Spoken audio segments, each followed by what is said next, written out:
It was last fall when Fort Valley State University in Middle Georgia made national headlines after several top administration officials were charged in a pimping and prostitution scandal. As you're about to learn, that's not the only sex scandal on campus.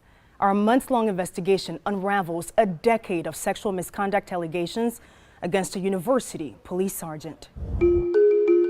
Sergeant Bryant is well respected. Performance reviews going back 10 years Sergeant Bryant always displays a team spirit. paint a picture of decorated police sergeant Wilbur Bryant is always willing to assist others. that would make any boss proud. It exemplifies all the characteristics of a leader.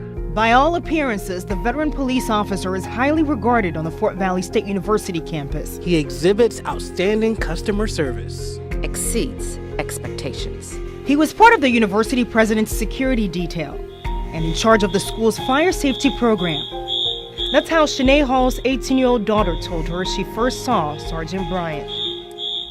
And he had already seen her at a fire drill, so he had his eyes on her from the beginning. A few weeks later, Sergeant Bryant arrested the freshman for fighting with classmates on campus. He pulled up his file, Googled himself and said, "Did you see who I am? Do you see this title? Do you see what I make? I can protect you. As long as you're with me, nothing will ever happen." Hall says Sergeant Bryant found her daughter's phone number on the police report and initiated a personal relationship. Her first thing was, "Oh, this officer is really nice. He's trying to help me with my case, and he's, going to help me, get a job on campus, and he's looking out for me." That was February 2018. By spring break, the 52-year-old veteran police officer ramped up what Fort Valley State University's own investigation found to be inappropriate contact with a female student. Because she was an athlete, she had to stay and train.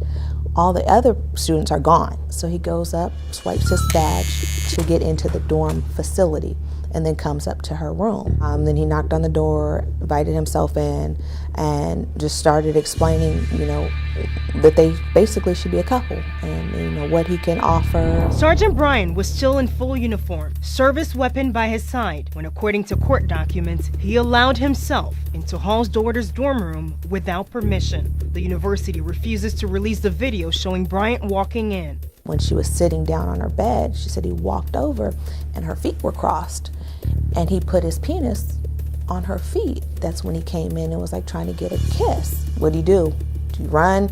Do you scream? There's no one there to listen. It would be a freshman student's word against a veteran police officer.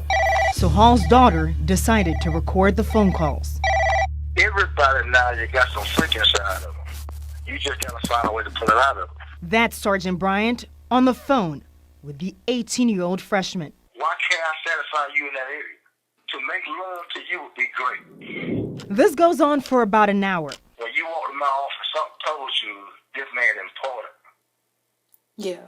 Now, if I'm willing to put my job on the line for you, what that tell you? True.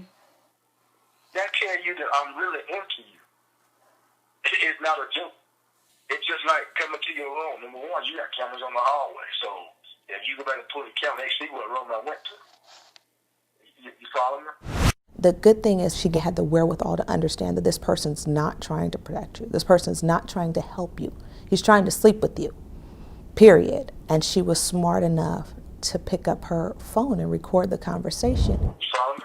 Hall turned that recording over to attorney Kenneth Lewis, who's now representing the family against Bryant, the university, and the Board of Regents in a lawsuit. I think part of the reason that this culture and that Officer Bryant was so emboldened to say the things he said on that tape was he's never had any repercussions. Sergeant Bryant and his attorney declined to comment on the allegations, and both Fort Valley State University and the Board of Regents declined our repeated requests for an interview on how they handled a decade of complaints against Sergeant Bryant. Our investigation has uncovered Hall's daughter's written claim to the university is just one of a list of sexual assault, inappropriate contact, and harassment allegations against Sergeant Bryant at the Fort Valley State University Campus Police Department. I didn't expect the atmosphere that I saw. Kelly Williams also made a written complaint against Bryant about a decade ago. He asked me to post at campus faculty housing. Sergeant Bryant asked her that because she was the new campus security officer. I called on the radio saying I'm out of gas. He said, okay, don't worry about it, I'll come pick you up. And he started telling me about the opportunities that were available for me on the campus, you know, if I slept with him. Oh, so he was that direct? Yeah. And I thought all of that sounded really great. And then he started pulling my clothes off, and I was saying no. Right there and then in the car? Yes. I felt, you know, he was about to rape me, and I was like, we were like fighting for my clothes. And I was like, please, no, I'm on my period, just stop. And that's the only reason why he stopped. Sergeant Bryant stopped that night, but Williams says he used his authority over and over again to continue a non-consensual sexual relationship with her. The school's internal review files show, since Williams reported her case, half a dozen other co-workers and students have reported Bryant to the school for varying degrees of sexual misconduct.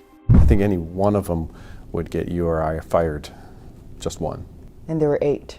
At 8 that were reported, and certainly there's an indication that many more were unreported.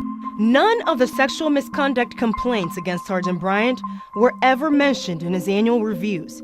Always willing to go that extra mile. Instead, for 10 years, bosses praised him for his work ethic and promoted him, while women on campus, students, and his own staff complained repeatedly. If my children were attending Fort Valley, I would be gravely concerned, particularly if they were young women.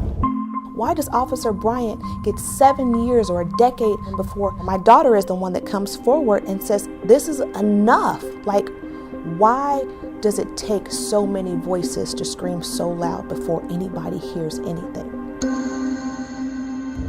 And the law has now caught up with Officer Bryant. He was booked into the Peach County Jail and charged with 3 felonies, including violating his oath of office. The GBI still has an open investigation into him. Has the university done anything about this? They actually allowed Officer Bryant to resign instead of firing him, and that, according to his alleged victims, is another slap in the face.